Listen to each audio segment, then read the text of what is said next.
our first question would be, could you please introduce yourself and tell us a little bit about the Sisters Network? I'm Karen Eubanks Jackson. I'm the founder and CEO of Sisters Network. We are the only national breast cancer organization in the country for African American women. And we have affiliate chapters in other cities. And those ladies in our affiliate chapters are the boots on the ground. And the national headquarters is here in Houston. Oh, wow. And could you speak on some of the initiatives or programs that you're providing to survivors? Oh, sure. I'm glad to. We have a number of programs, but one in particular that help financial assistance to survivors. It's called the Breast Cancer Assistance Program, BCAP. It's on our website, which is sistersnetworkinc.org under programs. It is up there now, and women are from across the country are eligible who are survivors to fill out the application. It's very simple. Just ask the questions and fill that out, and you are able to get financial assistance for rent, utilities, and we've added this year groceries because we know that so many women are having more of a difficult time because of the COVID-19 and of course losing wages or someone in the family losing a job. So this is our first year adding groceries to our breast cancer assistance program. And this program's been in existence since 2006. So it's been out there a long time. So we're very concerned about the communities because things aren't getting better. Wow, 2006. Yeah, we definitely need to get the word out. And that's just the one program for helping on a financial basis, but we now do every month on the third month, the third weekend of every month, which is a Saturday, we have our national leadership conference where we educate our community, and anyone can join. It's open to the public. It's information that tells you about the different pharmaceutical companies, about what kind of treatments are changing, because things are changing fast, and it's changing in a good way, but you have to keep up. So we're keeping the community up with our leadership conference every Saturday, the third Saturday. And Ms. Jackson, could you please tell us about why your organization is doing this, like the significance of breast cancer as a danger to Black women? Well, it's a danger to all women. All women, yeah. In particular, yeah. That's we're an African American national organization for breast cancer. Our focus is Black women. And so often we hear that Black women are dying more of breast cancer than any other group. And that's a truism. But we have to remember too that we have other circumstances that add to our ability to survive breast cancer. We don't have access to care as often as some other races. Some of us don't have the insurance to take care of the cost. Sometimes the fear of getting breast cancer stops you from taking action in the first place of just getting a mammogram and an ultrasound. So those things hinder us in the beginning. And the other situation that we must take in consideration is the systematic injustices that we face on a daily basis, things that we've gotten so used to that we don't even recognize. But in the community, we talk about driving while Black. Well, Sisters Networks talks about living while Black, because there are a lot of circumstances that help us become more susceptible to breast cancer and dying earlier than others. Yeah, it seems to be a compounding of a already bad situation. So that's a good way of saying it. It's exactly. Yeah, we need to get more awareness on this issue. My next question would be, what would you recommend all women of age to do right away? Like, how early should women get screened for breast cancer? Well, this question comes up all the time, and it varies according to the person that you're talking to, and it shouldn't have to vary, but realistically, there's no one shoe that fits all. But the broad guidance says get your baseline mammogram, which now should be a 3D mammogram at 40, and sisters add to get your ultrasound at that time when you get your baseline, so that you're absolutely sure that there's nothing going on in your breast. If you only get a mammogram, you aren't getting all the information. The ultrasound gives you 15% of the information that's missing in the mammogram.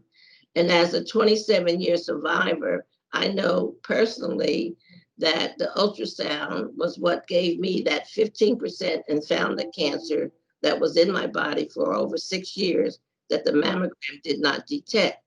So Wow. I'm very, very adamant about including a baseline ultrasound so that you clear your mind and you have the statistic information that you need that shows that you're clear, there's nothing going on. So you can wait till the next year and start all over again. And Wow. Miss Jackson, as we mentioned before, some of us have a family history of breast cancer. So do those numbers shift whenever But I for was us to screen? so that one size does not fit all. I also have a family history, so I was looking for my cancer from 35. I was getting my mammograms, but I didn't know about the ultrasound. So even though I was proactive at 35, I missed out because I didn't have knowledge. And the knowledge is mammograms don't show everything. And that's like a well kept secret, but it shouldn't be. That's why I recommend getting both the ultrasound and the mammogram when you start out. And if you do have a family history, it's usually about 5% of the population, you should get it earlier than age 40, just the baseline, to make sure that by the time you're 40, there's nothing growing. Because too many times I find women who are under 40 being diagnosed with late stage breast cancer because they were waiting to be 40 before they start getting their baseline mammogram. So you just really have to make your health a top priority and follow the guidelines, but use common sense too. Ask questions and read the information. Absolutely. And I think to that point, knowing your body is important as Oh, well. absolutely. Um, Yes. and do you want to elaborate kind of on just the importance of getting to know your body so that if, you can't always prevent cancer, but you can I don't certainly use the know when word something isn't prevention right. because Right. I haven't found the magic bullet. Being diagnosed 4 times, I think I would have learned what that prevention would be and use it for myself. So, what we can do is eating properly, exercising, getting rest, and of course, trying to eliminate the systemic injustices that we face every day that compounds our health in a negative way. All these things, you have some control over it by doing some yoga, reading information that is positive. Don't watch the news so much that it's keeping you awake at night and giving you anxiety. All that affects your health. These are things that are affecting everyone, but we have control over it. So I love the news, but I don't watch it every night anymore. It's too much. So earlier you mentioned that you're a 27-year survivor, and congratulations on that. Not everybody's able to do Yes. that. And if you're comfortable, would you mind recounting your battle with breast cancer? How did you find out, and what steps did you take? Well, it's a battle that I've won so far to date. And I never think of it as I'm not going to ever get cancer again because I make sure that I'm very diligent about watching my body. But in 1993, when I was diagnosed with stage 2, and I had full 6 months of chemotherapy and 6 weeks of radiation. And because I didn't have knowledge, but I had insurance and I had my daughter researched where I should go and what I should do, what type of doctor, what kind of cancer center. I was fortunate that she had the knowledge that she shared with me because I could have gone to a local hospital that was not a cancer center because I didn't know these things were important. I was just like so many women, I didn't have knowledge, but I was lucky enough to have insurance. So our organization, I developed on the need of what women like myself, what we needed early on when we were diagnosed. So Sisters Net was developed because of the need that I found in myself and what I saw out in our communities. And I knew that we needed a network to connect from city to city, state to state, so that we could speak with one voice. So I was able to, when I was diagnosed the second time, I had already learned what that felt like inside. My breast cancer, I was never able to feel with a breast self-exam because it wasn't a calcification. It's called a palatable mass. And so many women have that. So you're looking for that calcification or that little P hard knot in your breast. Some of us don't have that.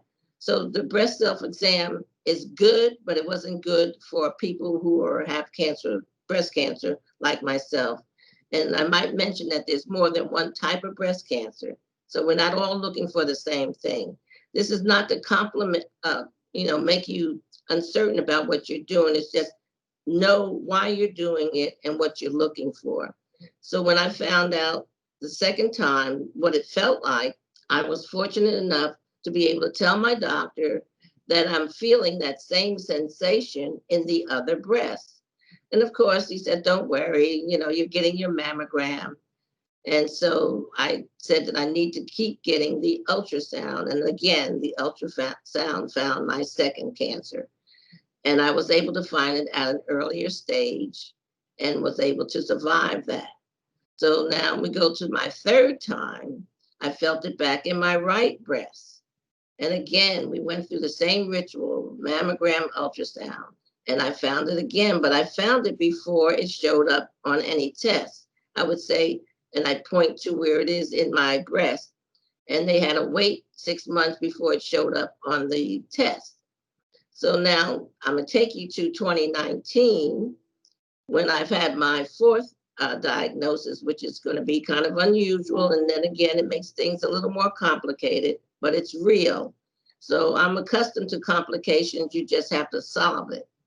I was getting my mammogram, my ultrasound, like I'm supposed to, which is the protocol. Both of them were clear, but I told the doctor, there's something going on in my left breast. And I showed him the area that I felt the sensation. He said, well, you've had everything. I said, well, everything is not showing that I have cancer. He recommended an MRI, and lo and behold, I not only had one new cancer, I had two new cancers in my left breast. There again, they were early stage, but two tumors. So that alone is enough for anybody to know that you have to know your body and you have to be a self-advocate. When you know something is wrong or discomfort or it doesn't feel right or you think it doesn't feel right, don't stop with a no. That yes is something that could save your life. Absolutely. And I'm so happy that you used the word advocate, because as you were talking, you are really telling the story that a lot of Black women and women in general, you go, it's like the hospital syndrome. I know something is wrong with me. I'm well aware of my body. I show up and nothing shows up. And then 6 months later, a year later, I'm further down the line with an illness that could have been solved because I'm telling the doctor something is wrong with me. You do not take the no from the first doctor or the first hospital. One of the things that in 20 years that I have learned and we discuss within our organization, our protocol is find the answer. If that means a second opinion or a third opinion, and then get everybody together to have one opinion, that's what you have to do. Now that takes time, that takes dedication, and that's what we do as an organization. Not everyone has the moxie to stand up for themselves in front of a doctor. I'm not saying it's easy, but you have to be able to say, that's not acceptable. That doesn't work, because everyone is different. And so they can't treat you like um, everything is the same, because it's not.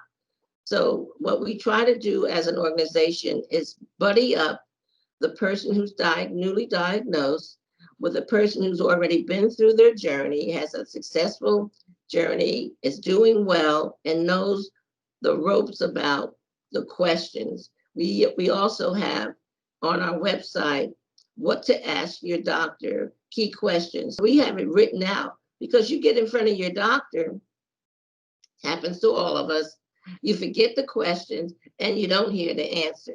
This is not unusual, and that's why you need someone to go with you who can either listen for you or use a tape recorder and record the conversation, so later you can absorb it better and hear it in a calm environment of home. Because sitting across from your doctor says, you have cancer and you're going to have to do this and you need to go here and this is going to happen. You shut down. You shut down. You don't hear. You're there, but you're not there. I've experienced it myself, so I know. Yes, I'm sure it's an out of body experience. Well, your story and your organization definitely, if I boiled it down to three things, it would be you have a story of education, a story of empowerment of other women, and a story of advocacy. So would you say that those themes are kind of the core message that you would want to communicate to other breast cancer people who may have breast cancers or survivors, are those who are even afraid to get screened? That message is for all of us, whether we've been diagnosed with breast cancer or we're waiting to find out something else that's going on in our body. You have to be a self-advocate, and if you're not capable, then you need to find an advocate that can speak on your behalf. At the same time, we cannot allow ourselves to put our head in the sand and not learn certain things about our bodies. Most people don't even know what blood type they are. You know, if the doctor asks you before you have your what blood type, some people can't answer that. That's a Right. basic question that you should be able to answer. Unfortunately, we don't ask the question. So if you don't ask the question, you're not getting the answer. So that's why we have that pamphlet that says questions to ask your doctor. And it's very thorough, because we know all the questions now because we've been around a long time. Longevity has its privileges. Yes, longevity brings wisdom. I will definitely say that. Well, I'm so happy that you took this time with us. Is there any final note that you would want to share to women who are listening today? Well, the main thing to know is breast cancer, you can survive. The way that you survive your diagnosis is early detection. Do not wait when you think something is wrong. Run to the doctor. Insist on the things that you need to find out, is it nothing or is it something? So I would say early detection and being a self advocate and learning about your body, reading, asking questions. We all have to do that. I agree. I agree. Well, I'm going to take your note and run to the doctor literally for my life to make sure that I am clear and I get, proper tests and make sure that I fully understand my body and what's going on. Um, Question. That's and right. ask the questions. Well, you have been an inspiration to me today, and I know many women out there. Your organization is critical to the community, and so I just want to thank you for really creating it out of your your life. Sisterhood matters. You know, as women, we need that camaraderie. Absolutely. Well, thank you so much for your time. I really appreciate it. And I know this message is going to be heard loud and clear across all masses and platforms that we put it on. So thank you. Happening. Appreciate it. Thank you, Ms. Jackson. Thank you for your courage, your strength, and your advocacy, and for dropping this knowledge on us. And I'm sure Okay. a lot of people in the public sphere wasn't aware of some of the information that you gave us. So Okay, appreciate it. we're just happy to share this. Thank you. Hi, my name is Jill Walton. I personally have not had breast cancer, but however, our family has been touched by breast cancer. There are 4 girls in our family, and one of my sisters was diagnosed 11 years ago with stage 3 breast cancer. It was a shock to all of us because we had no history of breast cancer in our family. We all pulled together. She was out of town. I was traveling as a consultant, and I took vacation. My sisters, we took turns. My parents went to take her to chemo. And it was hard for us because we couldn't imagine there not being 4 girls. There's always been 4 girls, and so it was our goal to make sure she got well. And I was in California at a client site, and my sister never calls me at work. Most of my family doesn't because they know I was at work, and I was in California, and all of a sudden I get this, "Hi, what's up?" And I said, "Oh, what's up? You don't ever call me at work." And she says, "Oh, not much. I just have stage 3 breast cancer." I burst into tears. I had a male consultant with me. He thought one of my children had died or my parents had died, but it was my sister. I just never expected that to be how we got the news. And it happened to be she found out the day before Mother's Day.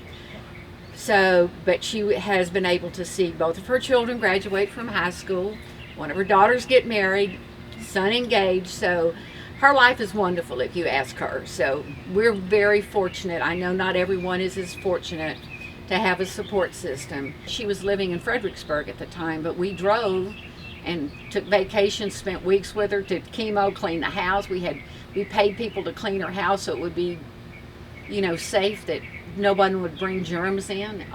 It was a scary time for us. It was a very scary time, and I think it hit my parents harder than I think it hit us, because they couldn't imagine losing a child before them. That's just not how nature's supposed to work. And I know a lot of people have lost children, but I think it really hit my parents the hardest than it did us girls. We're just fighters, us 4 sisters. You take on one, you get all 3 of us, all 4 of us together. So, and there are a lot of things that people don't know that the American Cancer Society does for patients, not just breast cancer. On my block or cul-de-sac, we have 3 people that have gone through cancer and chemo. That they will give you wigs, they clean your house, they'll take you to chemo if you don't have anyone. So the American Cancer Society is a really good resource. Hang in there, be tough, and it's not an easy road, because there were days when she was very depressed and she'd call us and we'd all, rally around her, we'd show up. It's wonderful if you have a great support network. But I would think her biggest thing was keep the faith. Just keep plugging along. If you've got the will to live, you can get through this.